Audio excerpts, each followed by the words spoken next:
Good morning everyone, this is Teacher Edra and today I'll give you a quick demo lesson about something that we experience every day.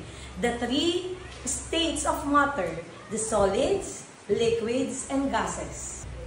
Now, we may not always think about it, but everything around us, the chair you are sitting on, the water you drink, even the air you breathe is made of matter. And matter comes in different forms. By the end of this short lesson, you'll be able to describe the properties of solids, liquids, and gases. And you will be able to give an example in the real world. Let's find out what makes solids, liquids, and gases so different and so fun to learn about. Let's start with solids. Okay, take a look at this. What am I holding?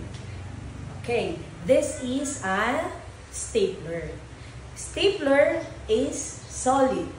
Solid has definite shape and definite volume.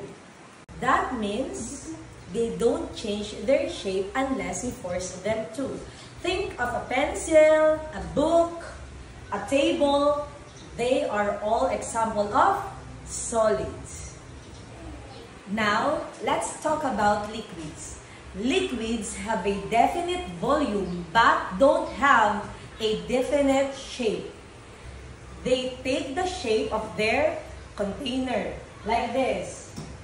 The juice in the bottle shaped like a bottle, but when I poured it in a cup, the juice will shape like a cup. Lastly, we have gases. Gases has no definite shape and has no definite volume. That means they spread out to fill whatever space they're in. For example, the air in this room is a gas. You can see it, but it is all around us. Or think of blowing up a balloon. The gas inside fills the entire space of the balloon. And now let's do a quick check. I'll show you an item and you'll tell me what state of matter it is. What's this? Solid. Okay, very good. How about this one? Liquid. And when I spray it? Gas. Very good. What about this one? Liquid. Very good. And this one? Solid. Awesome, you got it. For us to lock it out what we've learned, I'll give you another activity. It is called Sort It Out. I'm going to say the name of an object and you're going to quickly tell me if it is solid, liquid, or gas. Ready? Let's go. Milk, oxygen, juice, rock, a crayon, helium in a balloon. Awesome! You're thinking like a scientist now, observing, classifying, and asking questions.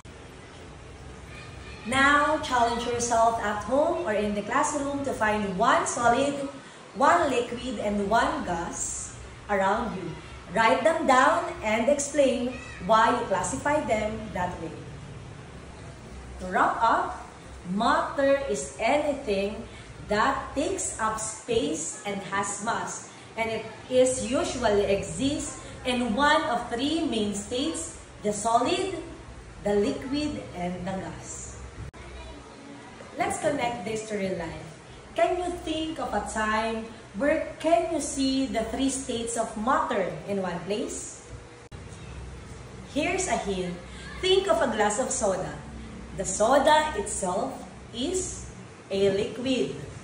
The ice inside is solid. And the bubbles or fizz, that's gas. Science is all around us. We just have to observe and ask questions. Thank you for watching my demo. This is just a sample of how I like to bring curiosity and clarity into my science lessons. I believe every student is a scientist in the making, and it is our job to spark that curiosity in them. I'm excited for the opportunity to bring that energy and engagement into the classroom. Thank you.